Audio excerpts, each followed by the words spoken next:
ফাতেমা আসে ব্যায়ামগঞ্জ থেকে। ওনার বয়স হচ্ছে আনুমানিক 4.5 বছর। সে হাঁটতে পারতো না। সে কিন্তু আপনার 2 পা কিন্তু উঁচ করে রাখতো।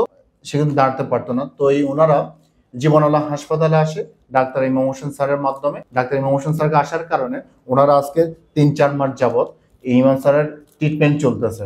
তো ট্রিটমেন্টের কারণে আপনার নাতি কতটুকু ইমপ্রুভ হয়েছে এটা একটু বলবেন।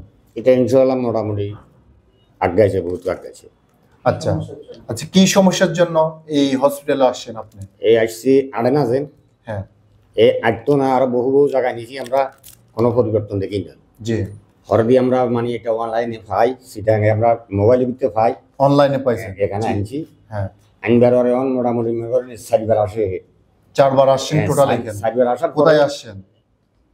জীবন আলো হাসপাতালে। জীবন আলো হাসপাতালে কোন ডাক্তারের কাছে আসছেন? ইমাম হোসেন নেই, ইমাম হোসেন স্যারের কাছে আসছেন। স্যারের কাছে একবার ওরে আমরা মনে করেন 4বারের ভিতরে মোটামুটি আমরা লাইন বালাই খাইছি। আচ্ছা, আমার মোটামুটি হে ঠ্যাংটুং হালাইতে একটু না ইয়ার দেখতো এগুলা অনকে আমরা দড়ি আড়াইছে, এটা ঠ্যাং আমার মতন হালাই আড়ে।